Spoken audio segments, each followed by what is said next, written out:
2024 प्रथम राष्ट्रीय लोक अदालत रे 3427 मामलार फैसला। आज जातीय आईन सेवा प्राधिकरण और राज्य आईन सेवा प्राधिकरण निर्देश क्रमे कोरापुट जिला दौरा जज तथा जिला आईन सेवा प्राधिकरण अध्यक्ष श्री सत्यनारायण मिश्र तत्वावधान में जातीय लोक अदालत अनुष्ठित हो जाइछि। उक्त अदालत रे जिला जज कोरापुट श्री सत्यनारायण मिश्र, स्वतंत्र विजिलेंस विचारपति श्री राजेश एका, परिवार अदालतर जज श्री धनेश्वर मल्लिक, अतिरिक्त जिला जज तथा स्वतंत्र पस्को विचारपति श्री वासुदेव पात्र, मुख्य विचार विभाग दंडाधिकारी श्री शांतनु कुमार दास, श्रम अदालत विचारपति श्री विद्याधर पुष्टि, वरिष्ठ देवानी विचारपति श्रीमती रेखाराणी पंडा, महिला अदालत विचारपति श्रीमती अंजलि माछखंड, सचिव तथा स्थायी निरंतर लोक अदालत विचारपति श्री सुमन जेना, रेजिस्ट्रार श्री विष्णु प्रसाद देवता, उपखंड विचार विभाग दंडाधिकारी श्री संतोष कुमार बारिक, प्रथम श्रेणी विचार विभाग दंडाधिकारी श्रीमती पल्लवी प्रियदर्शिनी दास, द्वितीय श्रेणी विचार विभाग दंडाधिकारी श्री अनिमेश जेना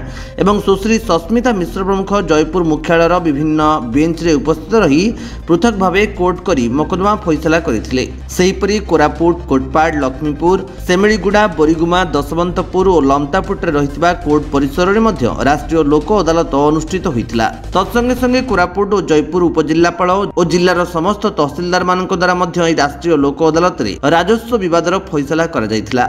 एही राष्ट्रीय लोक अदालत रे 10 कोटी मोटर दुर्घटना जनित क्षतिपूरण मामलार फैसला करी बीमा कंपनी माननकु क्षतिपूरण बाबद रे आदेश देई बादी माननकु 79 कोटी टंका क्षतिपूरण देवा पई धार्य करा जायतिला।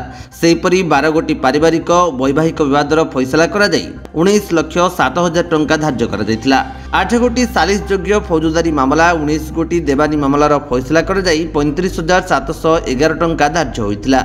9 कोटी बैंक ऋण मामलार फैसला करा जाई 16,69,032 टंका धार्य करा जायतिला। सेहीपरि 39 कोटी एनआई एक्टर मामलार फैसला करा जाई 1 कोटी 40,03,451 टंका धार्य होइतिला। सेहीपरि 78 कोटी अन्यान्य फौजदारी मामलार फैसला होइतिला। तत्संगे संगे कोरापुट और जयपुर उपजिल्लापाल और जिलार समस्त तहसिलदार मानक द्वारा मोट 3,122 राजस्व मामलार फैसला करा जाई 7,57,453 टंका आदाय करा जायतिला। एतद व्यतीत प्राक मकदमा स्तर रे विभिन्न बैंक द्वारा 71 कोटी बैंक ऋण मामला करा जाई 5 कोटी 36,05,700 टंका धार्य होइतिला। 12 कोटी श्रम विवाद मामलार फैसला करा जाई 3 कोटी 42,30,065 टंका धार्य होइतिला।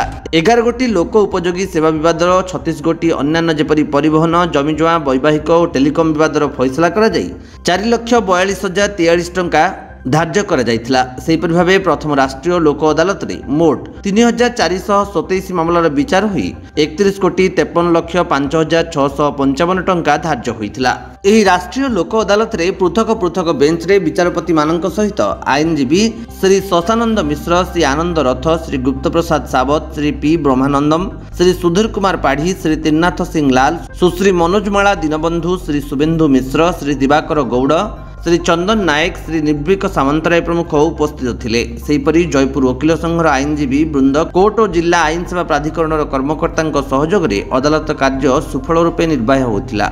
जयपुर देवदत्त पाणीଙ୍କ रिपोर्ट, विश्व विजय न्यूज ओडिशा।